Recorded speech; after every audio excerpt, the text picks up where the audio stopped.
एक व्यक्ति जो किसी के साथ बुरा नहीं करता, जानबूझकर किसी को दुख नहीं पहुंचाता, जरूरत पड़ने पर लोगों की मदद करता है, अपनी सामर्थ्य अनुसार गरीबों को दान देता है, पूरी श्रद्धा से पूजा पाठ इत्यादि भी करता है। लेकिन जब ऐसे व्यक्ति के साथ कोई अनहोनी, बड़ी दुर्घटना, अन्याय या कुछ गलत होता है तो लोगों के मन में सिर्फ एक ही प्रश्न उठता है कि अच्छे लोगों के साथ ही बुरा क्यों होता है। तो आज हम इस प्रश्न का उत्तर जानने की कोशिश करेंगे गौतम बुद्ध के जीवन से जुड़ी एक कहानी के माध्यम से। गौतम बुद्ध के समय में उनका एक अनुयायी हुआ जिसका नाम था महाकाल। महाकाल सच में एक बहुत ही अच्छा और धार्मिक व्यक्ति था। वह लोगों की मदद करता, गरीबों को दान देता, किसी के साथ अन्याय नहीं करता और बुद्ध द्वारा बताए गए पंचशीलों का पालन करता। सीलों का पालन अर्थात हत्या नहीं करना, चोरी नहीं करना, व्यभिचार नहीं करना, झूठ नहीं बोलना और नशा नहीं करना। इसके साथ ही वह बुद्ध द्वारा बताए गए ध्यान और साधना का अभ्यास भी करता। वह हर पूर्णिमा और अमावस्या को बौद्ध आश्रम में होने वाले उपोषण में हिस्सा लेता और पूरी रात बुद्ध के प्रवचन सुनता। ऐसे ही एक अमावस्या के दिन उसने उपोषण किया और रात को बुद्ध के प्रवचन सुनने लगा। भोर सवेरे जब बुद्ध के प्रवचन समाप्त हुए तो आश्रम से निकलकर वह पास के ही तालाब में नहाने के लिए चला गया। उसी रात उस गांव में कुछ चोर एक घर में चोरी करने के लिए घुसे हुए थे। जब वो चोरी करके भाग रहे थे तो गलती से एक चोर का पैर बर्तनों से टकरा गया और बर्तनों की आवाज़ से घर के लोग जाग गए। चारों तरफ हल्ला मच गया कि गांव में चोर घुसे हैं। मोहल्ले भर के लोगों ने चोरों का पीछा करना शुरू कर दिया। कुछ देर तक तो चोर गहने जेवरात की पोटली लेकर भागते रहे, लेकिन जब उन्हें महसूस हो गया कि अब बचना संभव नहीं है, पकड़े जाएंगे, तो तालाब के पास से जाते हुए चोरों ने सारे गहने जेवरात महाकाल के कपड़ों के पास फेंक दिए और वहां से भाग गए।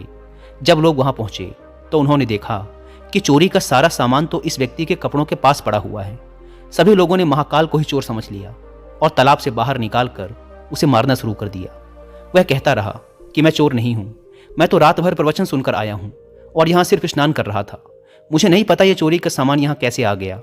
लेकिन भीड़ ने उसकी एक न सुनी और यह कहते हुए और मारने लगे कि अच्छा, चोरी करने के बाद अब नाटक कर रहा है कि मैं अच्छा आदमी हूं, प्रवचन सुनकर आ रहा हूं। गुस्साई भीड़ ने उसे इतनी बेरहमी से पीटा कि उसकी मौत हो गई और उस मृत महाकाल के शरीर को वहीं छोड़कर लोग अपने अपने घर चले गए।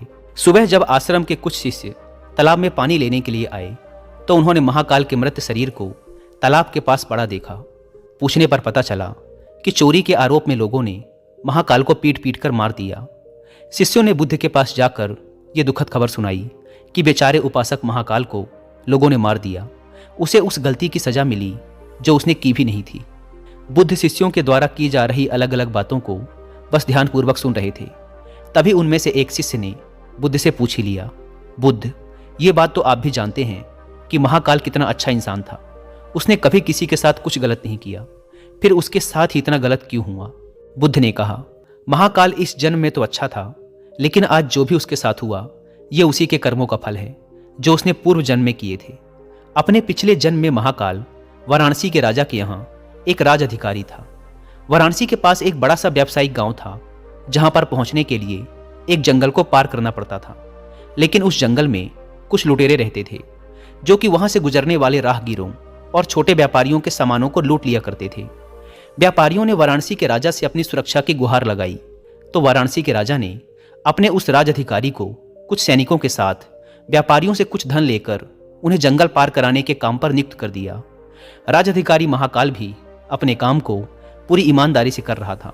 वह लोगों से कुछ धन लेता और अपने सैनिक भेजकर उन्हें सुरक्षित जंगल पार करवा देता। एक शाम पति पत्नी का एक जोड़ा अपनी छोटी सी बैलगाड़ी में बैठकर राज अधिकारी के पास आता है और धन के बदले उन्हें सुरक्षित जंगल पार करवाने के लिए कहता है। लेकिन राज अधिकारी ये कहते हुए उन्हें मना कर देता है कि अभी जल्द ही रात होने वाली है, इसीलिए वो उनकी और अपने सैनिकों की जान खतरे में नहीं डाल सकता। उन्हें जंगल पार करने के लिए सुबह तक का इंतजार करना पड़ेगा। वो पति पत्नी बहुत आग्रह करते रहे कि अभी रात होने में बहुत समय है, वो उन्हें जंगल पार करा दे, लेकिन राज अधिकारी नहीं मानता और उन्हें सलाह देता है कि वो रात भर यहीं रुके। उनके रहने और खाने की व्यवस्था वो खुद करवाएगा। पति पत्नी को मजबूरन उस राज अधिकारी की बात माननी पड़ती है। असल में उस राहगीर की पत्नी बहुत सुंदर थी, जिसे देखकर राज अधिकारी उस पर मोहित हो गया था। उस पर काम वासना हावी हो जाती है और जब व्यक्ति पर काम वासना हावी हो जाती है तो उसे सही गलत कुछ समझ नहीं आता। वह आसक्ति की आग में जलकर अंधा हो जाता है और यही उस राज अधिकारी के साथ भी हुआ।